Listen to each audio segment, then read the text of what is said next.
Hello my dear students. ये हम question start किए हुए हमने एक्सरसाइज 6.1 के।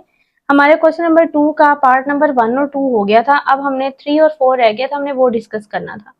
अच्छा, ये जो क्वेश्चन नंबर 2 का 3 पार्ट है ना, इसमें जो डेफिनेशन उन्होंने दी हुई है ना, वो ये दी हुई है, यानी कि जो हर क्वेश्चन में वो चेंज करके दे रहे हैं कि जो आपने एडिशन करनी है ना, वो इस तरह करनी है कि पहले को पहले में ऐड करना है और दूसरे को दूसरे में ऐड करना है। उसमें तो उन्होंने नहीं चेंजिंग की, लेकिन अब बिना स्केलर मल्टीप्लीकेशन चेंज कर दिया कि जब आपने स्केलर को अंदर मल्टीप्लाई करना है ना, तो जब स्केलर अलग अलग जाएगा तो वो स्केयर बन के अंदर जाएगा। यानी देखें, के को जब ए के साथ किया तो के स्केयर है, के को जब बी के साथ किया तो के स्केयर बी, यानी स्केलर जो है ना वो अंदर जाके स्केयर बन जाएगा। ये अब हमने इम्प्लाई जब भी यहाँ यूज करना है, जब भी आप स्केलर को अंदर मल्टीप्लाई करेंगे ना, तो वो अंदर जाके क्या हो जाएगा, स्केयर।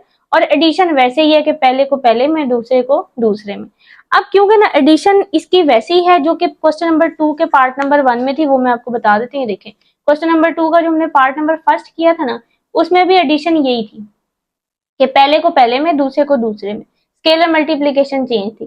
तो जब एडिशन वैसे ही थी ना, तो जो हमने विद रिस्पेक्ट टू एडिशन इसको एबिलियन ग्रुप शो करना है ना, वो बिल्कुल सेम प्रोसीजर होगा जो ये क्वेश्चन नंबर 2 के पार्ट नंबर 3 में हमने प्रूव करना है ना कि वो एबिलियन ग्रुप है। वो फिर बिल्कुल आपने यही कॉपी पेस्ट, ये जो क्वेश्चन नंबर 2 का हमने पार्ट नंबर फर्स्ट किया ना, उसको बिल्कुल उठा के कॉपी पेस्ट कर देना, क्योंकि उसमें डेफिनेशन में दोनों में कोई फर्क नहीं है। तो यहाँ बस मैंने ये लिख दिया है कि ये आपके पास, क्योंकि 2 का जो पार्ट नंबर 1 था हमने उसमें बहुत आराम से चेक किया था कि वी जो है वो एबिलियन ग्रुप है under addition as defined above इस डेफिनेशन के तहत। तो बस हम किसको चेक कर लेते हैं, स्केलर मल्टीप्लीकेशन को चेक कर लेते हैं कि स्केलर मल्टीप्लीकेशन होल्ड करता है कि नहीं करता। अब स्केलर मल्टीप्लीकेशन में पहली कंडीशन क्या होती है कि के v1 प्लस v2 करें तो के दोनों के साथ अंदर मल्टीप्लाई हो जाता है। ये स्केलर है, स्केलर आप यहाँ कुछ भी दे सकते हैं। मैंने शायद पिछले क्वेश्चन में ए ले लिया था, यहाँ के ले लिया। ये स्केलर्स होते हैं, इसका कोई फर्क नहीं पड़ता, बस मेंशन कर दिया कि नहीं कि यहाँ के रियल से यानी कि स्केलर नंबर है। v1 की वैल्यू पुट की, v2 की वैल्यू पुट की। अब ये दोनों ऑर्डर टुपल आपस में प्लस हो रहे हैं, तो एडिशन किस तरह हमने करनी है कि पहले को पहले में a plus C comma b plus D. अब बाहर स्केलर को उन दोनों के साथ अंदर मल्टीप्लाई करवाना है। अब कैसे करवाना है, इस डेफिनेशन के मुताबिक स्केलर अंदर जाके स्केयर बन जाएगा। तो के अंदर जाके स्केयर बना, इनके साथ मल्टीप्लाई हुआ, और यहाँ भी स्केयर बना और इसके साथ मल्टीप्लाई हो गया। इसको कह देते हैं इक्वेशन नंबर 1। अब इसकी बनाते हैं राइट हैंड साइड, के v1 प्लस के v2। के v1 की वैल्यू पुट की प्लस के v2 की वैल्यू पुट की। अब जब के पहले इनके साथ अंदर मल्टीप्लाई होगा तो अंदर जाके स्केयर बनेगा। जब a के साथ हुआ स्केयर, b के साथ हुआ स्केयर, फिर प्लस c के साथ हुआ तो के स्केयर c, d के साथ हुआ तो के स्केयर d। अब ये दो ऑर्डर टुपल हैं जो आपस में प्लस हो रहे हैं। और प्लस कैसे करना है, पहले को पहले में, यानी के स्केयर ए प्लस के स्केयर डी, के स्केयर सी कॉमा दूसरे को दूसरे में, के स्केयर बी प्लस के स्केयर डी। अब इसमें से भी देखिए के स्केयर कॉमन आ रहा है, इसमें से भी के स्केयर कॉमन आ रहा है। जब लिया अंदर बचेगा ए प्लस सी, जब इधर से लिया बी प्लस डी। 1 और 2, तो देखें फ्रॉम 1 एंड 2 ये दोनों आपस में क्या है, इक्वल है। इसका मतलब है ये वाली कंडीशन क्या हो जाती है, सेटिस्फाई हो जाती है। अब हम इसकी चेक करते हैं थर्ड कंडीशन। थर्ड कंडीशन में क्या होता है कि दो स्केलर लें और एक वेक्टर लें, तो वेक्टर भी दोनों के साथ अंदर क्या हो जाता है, अलग अलग मल्टीप्लाई हो जाता है। हम ऐसा करते हैं, के प्लस एल को कुछ नहीं कहते, v1 की वैल्यू पुट करते हैं। पहले लेफ्ट हैंड साइड लेके चलिए। अब ये क्योंकि ये पूरा स्केलर है, ये के प्लस एल पूरा क्या है, स्केलर है। जब इसने अंदर ए के साथ मल्टीप्लाई होना है तो के प्लस एल ने अंदर जाके स्केयर बन के ए के साथ मल्टीप्लाई होना है। इसी तरह के प्लस एल ने स्केयर बन के बी के साथ क्या होने, मल्टीप्लाई। इसको कह देते हैं इक्वेशन नंबर 1। अब हम बनाते हैं राइट हैंड साइड, के v1 प्लस एल v1। के को कुछ ना कहा, v1 की वैल्यू पुट की, एल को कुछ ना कहा, v1 की वैल्यू पुट की। अब के जब इनके साथ अंदर मल्टीप्लाई होगा तो वो अंदर जाके स्केयर बन के मल्टीप्लाई होगा, यहाँ भी वो स्केयर बन के अंदर एल मल्टीप्लाई हो जाएगा। अब ये दो ऑर्डर टुपल आपस में ऐड हो रहे हैं, तो ऐड करने का हमने किस तरह का तरीका बनाया हुआ है, पहला पहले के साथ K square A plus L square A, दूसरा दूसरे के साथ K square B plus L square B. अब इसमें दोनों में से ए कॉमन आ रहा है तो अंदर बचेगा के स्केयर प्लस एल स्केयर। इन दोनों में से बी कॉमन आ रहा है तो अंदर बचेगा के स्केयर प्लस एल स्केयर। अब जरा गौर करें, इक्वेशन नंबर 1 में होल का स्केयर है, के प्लस एल होल का स्केयर इंटू ए, और के प्लस एल होल का स्केयर इंटू बी। लेकिन यहाँ क्या आ रहा है, K square plus L square into A, तो ये तो आपस में बराबर नहीं है ना। तो फ्रॉम 1 एंड 2 ये आपस में इक्वल नहीं है। अब आप यहाँ से ही कह सकते हैं कि वेक्टर स्पेस कि ये वाली कंडीशन सेटिस्फाई नहीं हो रही तो ये वेक्टर स्पेस नहीं है, ठीक है।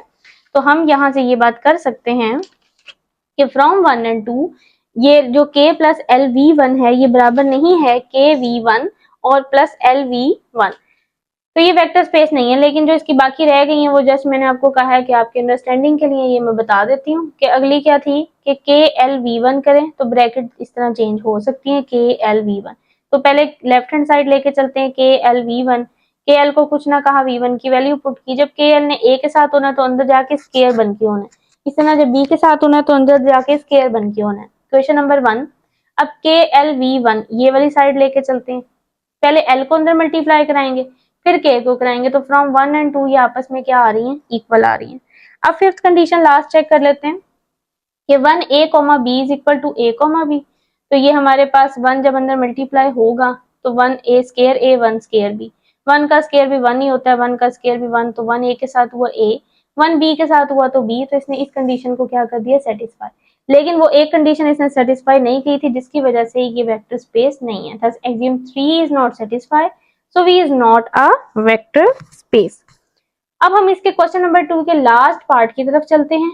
यहाँ भी जो एडिशन की डेफिनेशन है वो वही है कि पहले को पहले में ऐड करें दूसरे को दूसरे में, सिर्फ स्केलर मल्टीप्लीकेशन चेंज है। और वो किस तरह की है कि जब स्केलर अंदर मल्टीप्लाई होगा तो पहले के साथ तो मल्टीप्लाई वैसे ही होगा लेकिन दूसरे का जीरो कर देगा, ये डेफिनेशन है कि पहला पहले के साथ मल्टीप्लाई हो जाएगा और दूसरे को क्या कर देगा, जीरो कर देगा। अब ये डेफिनेशन है, तो इसलिए इसका भी जो पहला पार्ट है वो मतलब जो हमने with respect to addition check करना है कि ये एबिलियन ग्रुप है कि नहीं है, तो वो तो मैंने आपको करवा दी है, बस आपने बिल्कुल सेम वही उठा के लिख देना क्योंकि इसमें भी डेफिनेशन वही है जो भी हमने 3 पार्ट में भी देखी है या क्वेश्चन नंबर 2 के फर्स्ट पार्ट में भी देखी है। जस्ट स्केलर मल्टीप्लीकेशन चेक कर लेते हैं और वो किस तरह की है कि K V one plus V two करें तो बराबर आना चाहिए K V one plus K V two, तो यहाँ v1 की वैल्यू पुट की, v2 की वैल्यू पुट की। अब यहाँ आपने ये दो आपस में ऐड हो रहे हैं, इनको एडिशन पहले को पहले में दूसरे को दूसरे में। अब जब देखें स्केलर मल्टीप्लाई होगा ना अंदर, तो हमने स्केलर मल्टीप्लीकेशन की डेफिनेशन लगानी है कि पहले के साथ सिंपल मल्टीप्लाई होगा लेकिन दूसरे को क्या कर देगा, जीरो। तो यहाँ देखें a प्लस सी के साथ तो मल्टीप्लाई हो गया लेकिन दूसरे को इसने क्या कर दिया, जीरो। अब equation number right hand side बनाते हैं, इसको 1 का नाम दे देते हैं, के वी वन के वी टू, v1 की वैल्यू पुट की, v2 की वैल्यू पुट की। जब के अंदर मल्टीप्लाई होगा पहले के साथ होगा दूसरे को जीरो कर देगा, पहले के साथ होगा दूसरे को क्या कर देगा, जीरो कर देगा। अब यहाँ ये आपके पास ऑर्डर टुपल आपस में ऐड हो रहे हैं तो पहले को पहले में ऐड कर रहे हैं दूसरे को दूसरे में, तो जब k प्लस ए प्लस के सी आपस में ऐड हो जाएगा और 0 प्लस 0, तो यहाँ के ए प्लस के सी और 0 कॉमा 0 0 0 प्लस 0 0 ही होता है, यहाँ से के कॉमन ले लिया, के ए प्लस सी कॉमा 0। ये आप बेशक देख लें ये फ्रॉम 1 एंड 2 ये दोनों आपस में क्या है, इक्वल है, तो ये वाली कंडीशन क्या हो जाती है, सेटिस्फाई। थर्ड कंडीशन देख लेते हैं, K plus L into V one बराबर होता है K V one plus L V one, K plus L into V one, K plus L को कुछ ना कहा, वी वन की वैल्यू पुट की। अब जब ये पूरा स्केलर है, जब इसने अंदर मल्टीप्लाई होना है तो पहले के साथ तो सिंपल मल्टीप्लाई हो जाना है, दूसरे को क्या कर देना है, जीरो। तो यहाँ ए को अलग अलग किया, इसको इक्वेशन नंबर 1 का नाम दे दिया। अब बनाते हैं राइट हैंड साइड। जब राइट हैंड साइड बनाएंगे तो यहाँ भी के को कुछ ना कहा, v1 की वैल्यू पुट की, एल को कुछ ना कहा, v1 की वैल्यू पुट की। के पहले के साथ तो मल्टीप्लाई हुआ दूसरे को जीरो कर दिया, एल पहले के साथ मल्टीप्लाई हुआ दूसरे को जीरो कर दिया। ये दो ऑर्डर टुपल है आपस में ऐड हो रहे हैं, के ए प्लस एल ए और कॉमा 0 प्लस 0 क्या होता है, जीरो। आप बेशक 1 एंड 2 देख लें, ये आपस में क्या आ रही हैं, इक्वल आ रही है।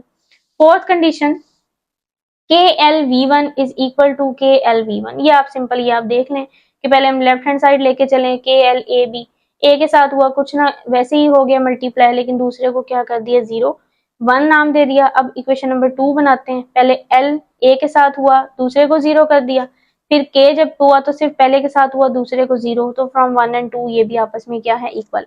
अच्छा अभी तक तो सारी कंडीशन सेटिस्फाई हो रही हैं वेक्टर स्पेस की। अब आ जाए लास्ट कंडीशन की तरफ कि 1 को ए बी के साथ करें तो आंसर ए बी आना चाहिए। हम ऐसा करते हैं, 1 को ए बी के साथ करते हैं, स्केलर मल्टीप्लीकेशन, 1 एक स्केलर है, जब हम 1 को अंदर मल्टीप्लाई करेंगे वो सिर्फ पहले के साथ होगा, दूसरे को तो क्या कर देगा, जीरो।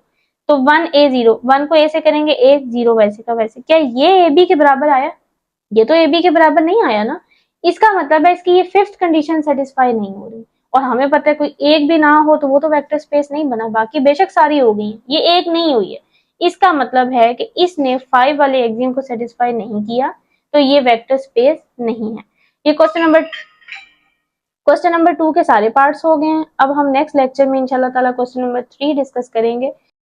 अल्लाह हाफिज।